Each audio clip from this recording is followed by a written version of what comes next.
एक पल के लिए सोचिए, एक ऐसा शहर जो न्यूयॉर्क या लंदन से भी बड़ा हो। मतलब उसमें चौड़ी सड़कें हों, जगमगाती बिजली हो और अपने खुद के अस्पताल और पुलिस स्टेशन भी हों। और लाखों लोग वहाँ एक साथ रह रहे हों। बिल्कुल। लेकिन सबसे हैरानी की बात यह है कि ये पूरा का पूरा शहर सिर्फ कुछ ही हफ्तों में एकदम खाली जमीन पर बसाया गया हो। खरुद से। हाँ, और कुछ ही हफ्तों बाद वो पूरी तरह से गायब भी हो जाए, बिना कोई ईंट या कंक्रीट का निशान छोड़े। ये किसी साइंस फिक्शन फिल्म का प्लॉट लग सकता है ना? हाँ, लेकिन ये असलियत है। हम बात कर रहे हैं कुंभ मेले की, दुनिया का सबसे बड़ा अस्थायी शहर और लॉजिस्टिक्स का एक ऐसा चमत्कार जो बड़े बड़े इंजीनियरों को भी सोचने पर मजबूर कर दे। और यही बात इस पूरे विषय को इतना रोमांचक बनाती है।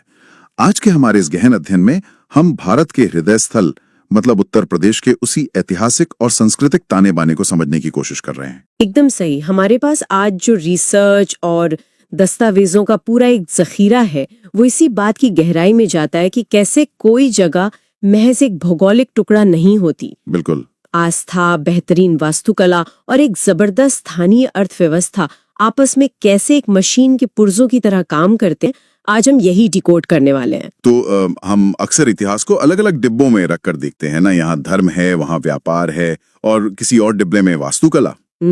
लेकिन आज के इस सफर में हम देखेंगे कि कैसे ये सब एक ही धागे से बंधे हैं। किसी भी जगह की कहानी को गहराई से समझने के लिए सबसे पहले उसकी जड़ों को समझना जरूरी है, उसकी पहचान और उसके नाम का विकास। बिल्कुल। अगर हम अतीत के पन्नों में जाएं तो इस क्षेत्र की पहचान लगातार बदलती रही है। मतलब 1834 में इसे उत्तर पश्चिमी प्रांत कहा जाता था। हाँ? और फिर 1902 आते आते ये आगरा और अवध का संयुक्त प्रांत बन गया। सही कहा। और अंततः 1950 में इसे वो नाम मिला जो हम आज जानते हैं, उत्तर प्रदेश। और अगर हम और भी पीछे जाएं एकदम प्राचीन काल में, तो इस भूभाग को मध्य देश या आर्यावर्त कहा जाता था। लेकिन यहाँ जो सबसे दिलचस्प बात है वो नाम नहीं है। तो क्या है? वो है इसके पीछे का भूगोल। विशाल जलोढ़ मैदान और यहाँ से बहने वाली नदियां। देखिए, आज के समय में हम नदियों को सिर्फ पानी का एक स्रोत मान लेते हैं, लेकिन प्राचीन दुनिया में ये नदियां असल में एक्सप्रेसवे थीं। अरे वाह, ये बहुत ही शानदार नजरिया है। मतलब ये उस जमाने का इंटरनेट थी एक तरह से। एकदम सटीक।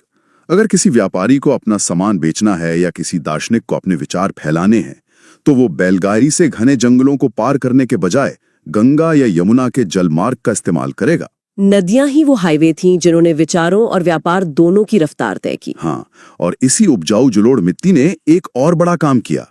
जमीन इतनी उपजाऊ थी कि खेती से बहुत सारा अधिशेष मतलब सरप्लस अनाज पैदा होने लगा। और जब समाज के पास खाने की कमी नहीं होती, तभी वो विशाल मंदिर परिसरों, कला और दर्शन में निवेश कर पाता है ना? बिल्कुल। जल मार्गों ने संपर्क के ऐसे मजबूत नेटवर्क बनाए जहां लोग इकट्ठा होने लगे, और इन्हीं जगहों ने आगे चलकर उस मेला अर्थव्यवस्था को जन्म दिया जिसने इस पूरे क्षेत्र की आर्थिक रीढ़ तैयार की। तो नदियों द्वारा पोषित इसी उपजाऊ जमीन पर सनातन धर्म के सबसे बड़े सांस्कृतिक और आध्यात्मिक केंद्र खड़े हुए। हमारे आज के दस्तावेजों में ऐसे 4 प्रमुख आधार स्तंभ उभर कर आते हैं। वाराणसी, अयोध्या, मथुरा और प्रयागराज। हाँ, अगर हम वाराणसी यानी काशी से शुरुआत करें तो ये सिर्फ दुनिया की सबसे प्राचीन जीवंत नगरी नहीं है, ये मोक्ष की एक पूरी अवधारणा का केंद्र है। सही बात है। लेकिन मुझे जो बात सबसे ज्यादा रोमांचित करती है वो ये है कि काशी सिर्फ एक क्षेत्रीय शहर नहीं था, ये पूरे भारतीय उपमहाद्वीप का एक साझा प्रोजेक्ट था। वो कैसे? देखिए, आज हम जो भव्य काशी विश्वनाथ मंदिर देखते हैं, उसका पुनर्निर्माण 1777 में मालवा की रानी अहिल्याबाई होलकर ने करवाया था। अच्छा। हाँ, और फिर दशकों बाद 1839 में पंजाब के महाराजा रंजीत सिंह ने इसके शिखरों पर सोने की परत चढ़वाई। ये इस बात का बहुत बड़ा प्रमाण है कि भौगोलिक दूरियां आस्था के इस केंद्र को बांध नहीं पाई। उत्तर, दक्षिण, पूर्व, पश्चिम हर जगह के शासकों और आम लोगों ने इसे अपना माना। बिल्कुल। और काशी की विरासत सिर्फ पत्थरों या इमारतों में नहीं है, वो सुबह बनारस की उस शांति में है। हाँ, या गंगा आरती के उस भव्य आयोजन में है। ये एक ऐसी अमूर्त विरासत है जिसे आप छू नहीं सकते, लेकिन इसका अनुभव बहुत गहरा होता है। और मोक्ष के शहर से अगर हम सांस्कृतिक वैभव की ओर बढ़ें तो इक्ष्वाकु वंश की प्राचीन राजधानी अयोध्या का नाम आता है। भगवान राम की जन्मस्थली। बिल्कुल। जहां राम जन्मभूमि, कनक भवन और हनुमानगढ़ी जैसे स्थल केवल धार्मिक इमारतें नहीं हैं। जब यहाँ परिक्रमा मेला या रामनवमी का आयोजन होता है तो करोड़ों श्रद्धालु एक साथ आते हैं। ये अपने आप में आस्था और एक विशाल अर्थव्यवस्था का बेहतरीन संयोजन है। और फिर जब हम मथुरा वृंदावन की तरफ बढ़ते हैं तो वास्तुकला हमें एक नई ही कहानी सुनाने लगती है। ब्रज संस्कृति और भगवान कृष्ण की लीला भूमि है ना? हाँ, वहाँ के मंदिरों का डिजाइन बहुत कुछ कहता है। उदाहरण के लिए वृंदावन के ऐतिहासिक गोविंद देव मंदिर को ही ले लीजिए। उसमें क्या खास है? इसने पारंपरिक नागर और राजपूताना शैली का तो सुंदर मिश्रण है ही, लेकिन साथ ही इसमें अकबरकालीन स्थापत्य शैली की स्पष्ट झलक भी देखने को मिलती है। ये बहुत ही ध्यान खींचने वाली बात है। और सिर्फ मथुरा ही क्यों, प्रयागराज में भी हमें यही देखने को मिलता है, जिसे तीर्थराज कहा जाता है, जहाँ गंगा, यमुना और अदृश्य सरस्वती का संगम होता है। बिल्कुल। वहाँ सम्राट अकबर ने एक विशाल किला बनवाया था, जो इंडो इस्लामिक वास्तुकला का एक बहुत ही शानदार उदाहरण है। लेकिन सबसे दिलचस्प बात यह है कि इस इस्लामी शैली के किले के बिल्कुल अंदर सनातन धर्म के बेहद पवित्र स्थल मौजूद है, जैसे अक्षयवट, लेटे हुए हनुमान जी और पातालपुरी मंदिर। हाँ, अब यहाँ मैं थोड़ा रुकना चाहूंगी। बताइए। क्योंकि ये बात अक्सर उलझन में डालती है। मतलब बहसों में तो हमें अक्सर यही बताया जाता है कि उस दौर में सिर्फ टकराव और लड़ाइयां ही थीं। ये तो है। तो फिर हिंदुओं के सबसे पवित्र स्थलों के बिल्कुल केंद्र में हमें मुगल वास्तुकला का इतना गहरा प्रभाव या दोनों का ऐसा साथ साथ होना क्यों दिखाई देता है? ये एक बहुत ही लाजमी सवाल है और इसका जवाब हमें ये समझने में मदद करता है कि उस समय का समाज असल में काम कैसे करता था। इसका कारण धार्मिक अलगाव नहीं बल्कि सांस्कृतिक संश्लेषण या कल्चरल सिंथेसिस था। जरा उन कारीगरों के बारे में सोचिए जो ये इमारतें बना रहे थे। कारीगरों के बारे में मतलब वो जो पीढ़ियों से काम कर रहे थे? हाँ, एक पत्थर तराशने वाले परिवार ने पीढ़ियों से एक खास तरह के स्तंभ या मेहराब बनाना सीखा है। जब कोई नया शासक, चाहे वो किसी भी धर्म का हो, एक नई इमारत बनवाने का आदेश देता है तो वे कारीगर अपनी उसी पारंपरिक कला का इस्तेमाल करते हैं। अच्छा, तो ये डिजाइन और अर्थव्यवस्था के माध्यम से सह अस्तित्व का एक जीता जागता उदाहरण था। बिल्कुल। शासक बदलते रहे लेकिन कला और संस्कृति एक दूसरे में घुलती मिलती रही। यानी जो जमीन, व्यापार और विचारों का संगम थी, उसने एक दूसरे को स्वीकार करने की इस कला को भी जन्म दिया। और ये स्वीकार्यता केवल एक धर्म तक सीमित नहीं रही। सही कहा। हमारे आज के दस्तावेज एक और बहुत बड़ा दरवाजा खोलते हैं। वे बताते हैं कि इसी जमीन ने पूरी दुनिया को दर्शन और अहिंसा का पाठ भी पढ़ाया। उत्तर प्रदेश का ये क्षेत्र बौद्ध और जैन दर्शन के वैश्विक प्रसार का बहुत बड़ा उद्गम स्थल है। अगर हम बौद्ध परिपथ यानी बुद्धिस्ट सर्किट को देखें तो ये भगवान बुद्ध के जीवन की एक पूरी यात्रा है। जैसे सारनाथ, जहाँ बुद्ध ने अपना पहला उपदेश दिया था। बिल्कुल। जहाँ आज वो विशाल धमेक स्तूप खड़ा है। फिर कुशीनगर, जहाँ बुद्ध की वो अद्भुत और विशाल लेटी हुई प्रतिमा है, जो उनके महापरिनिर्वाण स्थल को दर्शाती है ना? एकदम सही। और संकिसा, जहाँ हाथी के शीर्ष वाला वो प्राचीन अशोक स्तंभ मौजूद है, जिसके बारे में ये मान्यता है कि बुद्ध यहीं स्वर्ग से धरती पर अवतरित हुए थे। सारनाथ का जिक्र आते ही एक बहुत बड़ी बात दिमाग में आती है।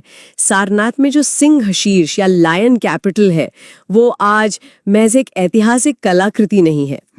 वो तो आधुनिक भारत का राष्ट्रीय चिन्ह है। बिल्कुल। हमारे पासपोर्ट पर, हमारे करेंसी नोटों पर, हर सरकारी कागज पर जो शेरों की वो आकृति छपी है, वो इसी जमीन की मिट्टी से निकली है। ये सोचने में ही कितना अद्भुत लगता है ना कि भारत जैसे विशाल देश की पहचान का प्रतीक यहीं से आया है। हाँ, और ये प्रतीक सिर्फ भारत तक सीमित नहीं रहा। एकदम सही कह रही हैं आप। इस क्षेत्र ने अहिंसा और ध्यान के जिस दर्शन को आकार दिया, वो एक तरह से प्राचीन भारत का सबसे बड़ा वैश्विक निर्यात या ग्लोबल एक्सपोर्ट था।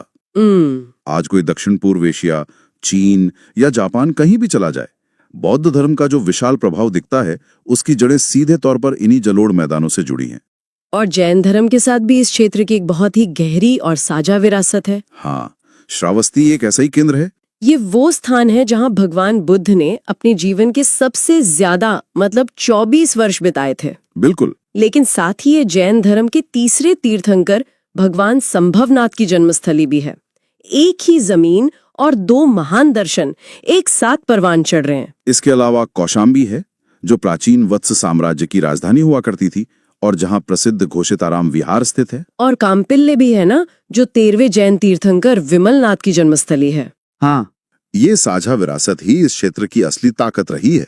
जब अलग अलग दर्शन, आस्था के अलग अलग केंद्र और नदियों के व्यापारिक मार्ग एक ही जगह पर मौजूद हों, तो ये बिल्कुल स्वाभाविक है कि वहां लोगों की एक बहुत बड़ी भीड़ इकट्ठा होगी। और इसी विशाल मानवीय समागम ने एक ऐसे सामाजिक और आर्थिक मॉडल को जन्म दिया जिसे हम आज मेला कहते हैं। बिल्कुल। देखिए, मेला शब्द सुनते ही अक्सर हमारे दिमाग में झूलों और चाट पकोड़े की दुकानों की तस्वीर आती है, लेकिन जो रिसर्च हम देख रहे हैं वो इस मेला इकोसिस्टम को पूरी तरह से एक अलग नजरिए से पेश करती है। ये मेला अर्थव्यवस्था मुख्य रूप से 4 मजबूत स्तंभों पर टिकी है। पहला स्तंभ तो धार्मिक आस्था है, जो वो चुंबक है जो लाखों लोगों को अपने घर से निकालकर किसी एक नदी के किनारे तक खींच लाता है। और दूसरा है ग्रामीण अर्थव्यवस्था। प्राचीन काल में ये मेले महज पूजा पाठ के लिए नहीं होते थे, ये असल में बड़े कृषि बाजार और पशुओं के स्टॉक एक्सचेंज हुआ करते थे। एकदम सही। और तीसरा स्तंभ है हस्तशिल्प और कला। जरा सोचिए, जो कारीगर महीनों मेहनत करके चिकनकारी का बारीक काम कर रहा है या जरी के कपड़े बुन रहा है, उसे एक साथ लाखों ग्राहक कहाँ मिलेंगे? ये मेले उन कारीगरों के लिए एक बना बनाया विशाल बाजार उपलब्ध कराते थे। और चौथा स्तंभ है सामाजिक एकता। जब इतने अलग अलग इलाकों और संस्कृतियों के लोग हफ्तों तक एक साथ रहते हैं, तो विचारों का आदान प्रदान और सामाजिक जुड़ाव स्वाभाविक रूप से होता है। अगर इसे आज की भाषा में कहा जाए तो ये मेले प्राचीन काल के मेगा पॉपअप एक्सपो थे। बिल्कुल। और जब हम मेलों की और इस लॉजिस्टिक्स की बात करते हैं तो कुंभ मेले का जिक्र तो होना ही है, जिसके बारे में हमने शुरुआत में बात की थी। प्रत्येक 12 वर्ष में महाकुंभ और 6 वर्ष में अर्धकुंभ। दुनिया का सबसे बड़ा मानवीय समागम। कुंभ सिर्फ भीड़ का इकट्ठा होना नहीं है, ये प्रबंधन और प्रशासन का एक ऐसा चमत्कार है जो दुनिया को भारत की असली सॉफ्ट पावर दिखाता है। बिना किसी स्थायी ढांचे के कुछ ही हफ्तों के भीतर एक ऐसा शहर बसा देना जहां करोड़ों लोग सुरक्षित रहें, खाएं पिएं, स्नान करें और वापस चले जाएं। ये भारत की उस तार्किक और सांस्कृतिक क्षमता का प्रदर्शन है जो दुनिया के बड़े बड़े विकसित देशों के लिए भी एक केस स्टडी है। लेकिन ये आर्थिक और सामाजिक इंजन सिर्फ कुंभ तक ही सीमित नहीं है, है ना? राज्य के हर कोने में ऐसे मेले लगते हैं जो सांप्रदायिक सद्भाव और व्यापार के उत्कृष्ट केंद्र हैं। मेरठ का नौचंदी मेला इसका एक बहुत ही खूबसूरत उदाहरण है। हाँ, इस मेले की खासियत यह है कि यहाँ एक प्राचीन हिंदू मंदिर और नौचंदी देवी की दरगाह बिल्कुल अगल बगल स्थित हैं। और जब मेला लगता है तो मंदिर की घंटियों और दरगाह की अजान के बीच कोई फर्क नहीं रह जाता। दोनों समुदाय के लोग एक ही मेले में अपनी दुकानें लगाते हैं और एक साथ खुशियां मनाते हैं। इसी तर्ज पर बाराबंकी का देवा शरीफ मेला भी है, जो सूफी संत हाजी वारिस अली शाह की दरगाह पर लगता है। और ये पूरे उत्तर भारत में सांप्रदायिक सौहार्द का एक बहुत बड़ा प्रतीक माना जाता है।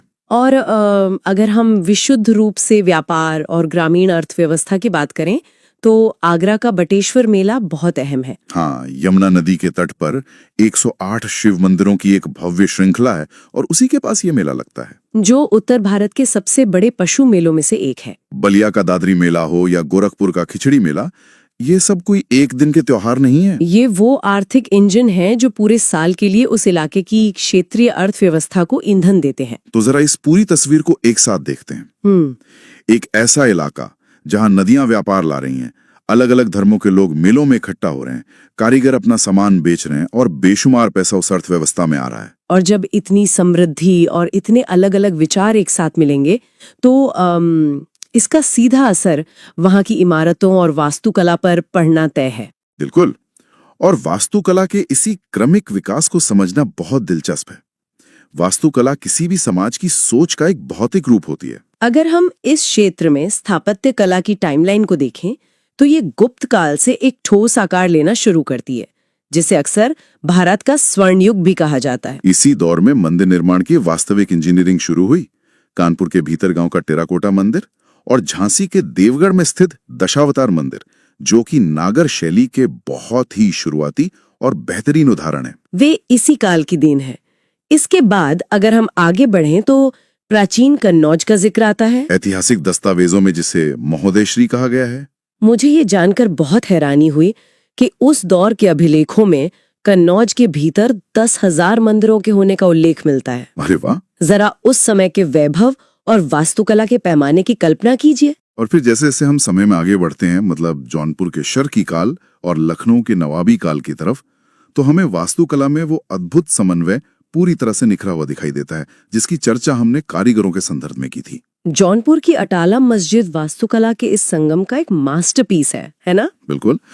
अटाला मस्जिद का डिजाइन अपने आप में एक पहेली भी है और एक जवाब भी। इसमें इंडो इस्लामिक शैली की विशाल और ढलानदार दीवारें तो मौजूद है, लेकिन पूरी मस्जिद में मीनारों का पूरी तरह से अभाव है। और सबसे चौंकाने वाली बात यह है कि इस इस्लामी इबादतगाह को बनाने के लिए जो खंबे या स्तंभ इस्तेमाल किए गए हैं, उनका डिजाइन पूरी तरह से पारंपरिक हिंदू वास्तुकला वाला है। ये डिजाइन के माध्यम से सहिष्णुता का सबसे पुख्ता प्रमाण है। एकदम सही।